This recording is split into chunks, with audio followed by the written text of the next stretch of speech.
को पैदा करो, जय भीम को पैदा करो। साथियों, परम पूज्य बोधिसत्व भारत रत्न बाबा साहब डॉक्टर भीमराव अम्बेडकर वो शख्सियत है जिसकी जयंती पूरे साल मनाई जाती है। मेरे नौजवान साथियों, यह उस शख्सियत का नाम है जिसने केवल दलितों, महिलाओं को ही नहीं बल्कि सामान्य वर्ग के लोगों को भी संविधान में वो आरक्षण देने का काम किया, जिसके वजह से आज हमारे सामान्य वर्ग की महिलाएं SP, DM, IAS, IPS, PCS और विधायक सांसद बनकर के हमारे बीच में आती हैं। बहुत शॉर्ट चीजों में हमारे बाबा साहब को लोग कह देते हैं कि दलितों के मसीहा थे। हमारे बाबा साहब दलितों के मसीहा नहीं थे। उन महिलाओं को पूछना जिन महिलाओं को रोका गया था शिक्षा के लिए, उन महिलाओं को शिक्षा का अधिकार किसने दिया? मेरे नौजवान साथियों, बाबा साहब डॉक्टर भीमराव अम्बेडकर ने कहा था कि संविधान केवल वकीलों का दस्तावेज नहीं है, बल्कि यह जीवन जीने का एक कला है। आज कुछ दुष्ट प्रवृत्ति के लोग ने संविधान पे उंगली उठाने का काम किया और ये कहते हैं कि संविधान बाबा साहब द्वारा नहीं लिखा गया। मेरे नौजवान साथियों, जरा सोचिए आपको किस तरह से बरगलाया जा रहा है। हमारे बीच में भैया जी बैठे हैं जो सामान्य वर्ग से बिलोंग करते हैं, लेकिन इन्होंने बाबा साहब को पढ़ा है, बाबा साहब को जानते हैं, इसलिए आज बाबा साहब को मानने के लिए आपके बीच में आए हुए। साथियों, वो दिन याद करो जब डॉक्टर बाबा साहब भीमराव अम्बेडकर को पढ़ने नहीं दिया गया, और आज के दिन में जब आपको इंटरनेशनल लेवल पे सेमिनार में आप लोगों को बुलाया जाता है, ये अथक प्रयास परम पूज्य बोधिसत्व बाबा साहब डॉक्टर भीमराव अम्बेडकर की देन है। हमें बाबा साहब की बात करते हुए तथागत गौतम बुद्ध को भी नहीं भूलना चाहिए, क्योंकि तथागत गौतम बुद्ध उस समय की उस परंपरा के क्षत्रिय कुल से संबंध रखते थे और उन्होंने इस समाज के दुखों को देखा और अपने घर को छोड़ दिया। मेरे नौजवान साथियों, उस बुद्ध को भी हमें याद करने की जरूरत है।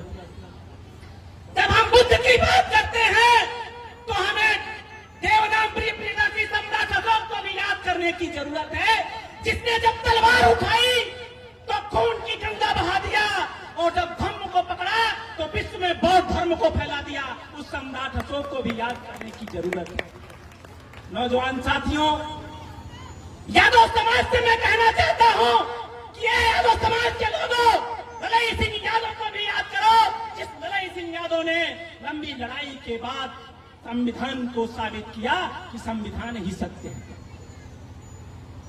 मैं नई समाज के लोगों से कहना चाहता हूं कि साहू जी फूले जी महाराज को याद करने की जरूरत है, जिन्होंने डॉक्टर अम्बेडकर के 90 साल पहले इस सामाजिक क्रांति को पूरे भारत में दौड़ाने का काम किया था। उन्हें भी याद करने की जरूरत है। मेरे नौजवान साथियों, सबको याद करने के बाद महामानव मान्यवर कांसीराम साहब को भी याद करने की जरूरत है, जिसके वजह से आप लोग इन कुर्सियों पे बैठने के अधिकारी हैं। मेरे नौजवान साथियों, अगर कांसीराम साहब पंजाब के रोपड़ से ना चल करके पूना की धरती पे नहीं गए होते और पूना की धरती से चलकर मध्य प्रदेश और उत्तर प्रदेश, उत्तराखंड में नहीं गए होते, तो आपको सम्मान तो छोड़िए, जूता सीने के लिए चौराहे पे जगह नहीं मिलता। मेरे नौजवान साथियों, ये कांसीराम साहब ने जो राजनीतिक पार्टी बना करके आपको विश्व पटल पे लाने का काम किया, कांसीराम साहब को भी याद करने की जरूरत है। मेरे नौजवान साथियों,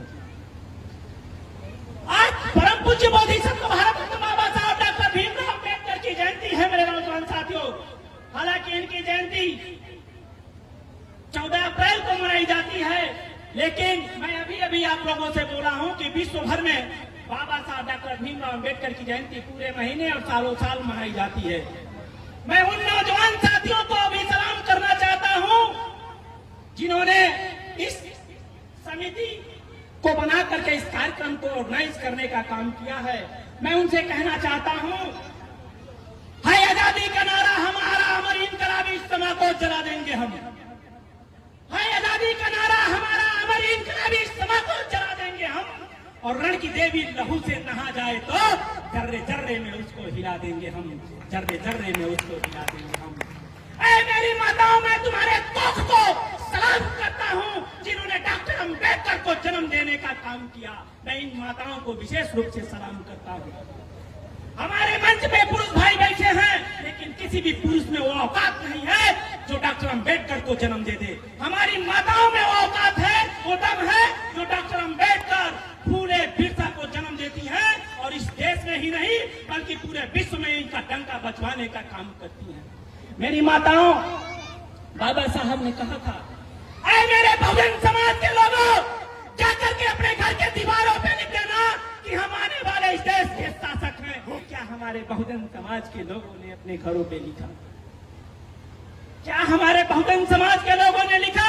हमारे बहुजन समाज के लोग केवल दूसरों पे उंगली उठाते हैं कि आपने ये कहा, आपने वो कहा, लेकिन बाबा साहब ने जो कहा हमारे बहुजन समाज के लोगों ने समझ नहीं पाया। बाबा साहब ने कहा था एजुकेट, एजुकेट एंड ऑर्गेनाइज। क्या बाबा साहब की बात हमारे लोगों ने सुना? क्या किसी ने एजुकेशन की तरफ फोकस किया? क्या किसी ने एजुकेट की तरफ अपना फोकस किया? क्या हम संगठन तो बना लिए, क्या हम संघर्ष कर रहे हैं? क्या हमारे बच्चे उच्च शिक्षा में जा रहे हैं?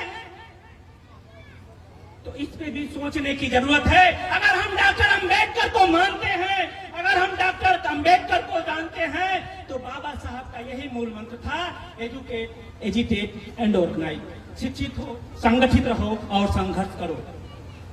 बुद्ध ने इसी बात को कहा था, बुद्धम शरणं गच्छामि, धम्मं शरणं गच्छामि और संघं शरणं गच्छामि। इसी बात को बाबा साहब ने संविधान के प्रियम्बल में लिखा था। और मैं इन नौजवान साथियों को सलाम करना चाहता हूं कि मेरे नौजवान साथियों, मैं आप लोगों को बता देना चाहता हूं कि बहुत सारे लोग आप लोगों को कुछ उल्टा सीधा बोलते हैं। फर्क मत पड़ना, आपके ऊपर कोई फर्क मत डालना, क्योंकि आप लोगों के तरफ से मैं उन लोगों को बता देता हूं कि जब हम मचलते हैं तो भूचाल मचलता है, जब हम मचलते हैं तो भूचाल मचलता है, जब हम मचलते हैं तो तूफान मचलता है।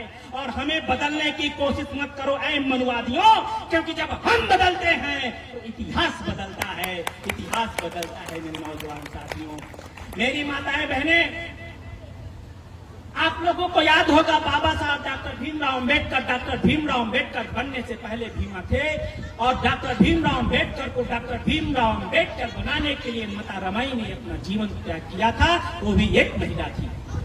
अगर माता रमाई अपना जीवन त्याग नहीं करती तो डॉक्टर अम्बेडकर लंदन नहीं जाते। अगर हमारी माँ अपना जीवन बाबा साहब के लिए न्यौछावर नहीं करती तो डॉक्टर अम्बेडकर कोलंबिया नहीं जाते। अगर हमारी माँ अपना जीवन बाबा साहब के लिए अर्पित नहीं करती तो हमारे बाबा साहब बैरिस्टर नहीं बनते। इसलिए मेरी माताओं से ही गुजारिश है कि ऐ मेरी माताओं, ऐ मेरी बहनों, जब एक पुरुष शिक्षित होता है तो सिर्फ व्यक्तिगत शिक्षित होता है, लेकिन जब एक मेरी माँ, एक मेरी बहन शिक्षित होती है तो पूरा एक परिवार शिक्षित होता है। इसलिए मेरी माताओं बहनों से गुजारिश है कि आप लोग एजुकेशन के तरफ फोकस करो। सीबीएसई बोर्ड का भी रिजल्ट आया है, 99% लाने वाला कोई पुरुष नहीं है, वो एक महिला है और एक लड़की है। इसीलिए मेरे नौजवान साथियों, माताओं बहनों, छत्रपति साहूजी कुर्मी महाराज अगर बाबा साहब को स्कॉलरशिप नहीं देते तो बाबा साहब शायद लंदन नहीं जाते। हमें उनको भी याद करने की जरूरत है। साथियों, हम अभी बहुत सारी चीजें पे बात कर रहे थे। बाबा साहब डॉक्टर भीमराव अम्बेडकर ने जब संविधान लिखा था तो संविधान में बहुत सारे आर्टिकल लिखे थे, जिसमें एक आर्टिकल अनुच्छेद 330 का जिक्र किया था उन्होंने।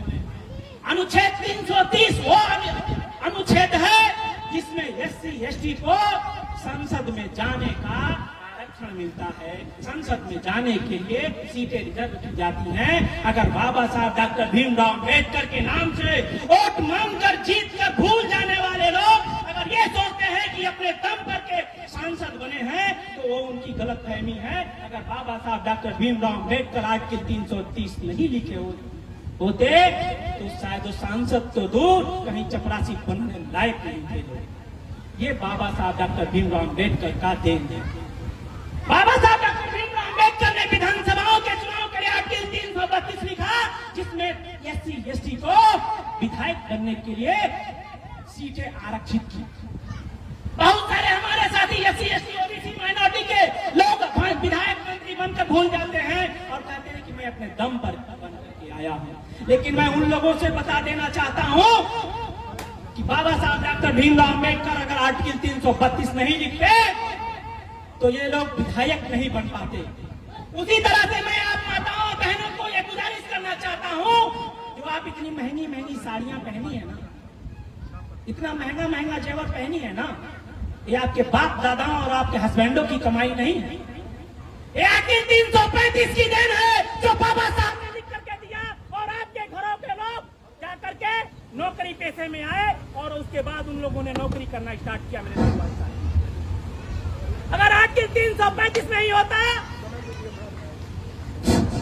अगर आखिर 335 नहीं होता तो आप लोगों को ये महंगे महंगे गहने, ये महंगी महंगी साड़ियां पहनने को नहीं मिलती। इसलिए मैं आप लोगों से गुजारिश करने आया हूं, खास करके लखनऊ से चल करके, कि आप लोग अगर बाबा साहब के ऋणी हैं तो असली में बाबा साहब के ऋणी बनिए। क्योंकि बाबा साहब डॉक्टर भीमराव अम्बेडकर ने जब उत्तर प्रदेश का दौरा किया था तो आगरा के रामलीला मैदान में 18 मार्च 1956 को रोते रोते बोले थे कि ये मेरे बहुजन समाज के लोगों, जिससे मैं जो आशाएं किया था उस आशाओं पे तुम लोग खरा नहीं उतरे और मुझे मेरे समाज के पढ़े लिखे लोगों ने धोखा दिया। ये बाबा साहब के 18 मार्च 1956 के आगरा के रामलीला मैदान के आखिरी गंतव्य थे, आखिरी वक्तव्य थे, जिन्होंने रोते हुए बात बोली थी। और बाबा साहब ने कहा था, समय कम से मैं बात को शॉर्ट में कर रहा हूँ, समय मिलेगा फिर बात करेंगे। बाबा साहब ने कहा था कि जिस समाज में 10 वकील, 5 डॉक्टर, 5 IAS, 5 IPS अगर पैदा हो गए तो किसी की औकात नहीं समाज की तरफ उंगली उठा के देख ले। क्योंकि यह देश किसी IAS, IPS, PCS, मंत्री, मिनिस्टर से नहीं चलता है। यह देश चलता है तो सिर्फ वकीलों से चलता है। इस बात को नोट करिएगा, क्योंकि संविधान को चलाने वाला वकील है और संविधान सुप्रीम कोर्ट को गवर्न करता है और सुप्रीम कोर्ट संविधान को गवर्न करता है। इसलिए अगर कुछ मत करना मेरे नौजवान साथियों, तो अपने घर में एक वकील पैदा कर देना, सिर्फ एक वकील पैदा कर देना। इसी के साथ मैं अपनी बात को विराम दूंगा, क्योंकि हमारे मुख्य अतिथि बैठे हुए हैं, इनको कहीं जाना है। तो मैं अपनी बात को विराम करने से पहले एक बार और आप लोगों से अनुरोध करूंगा कि परम पूज्य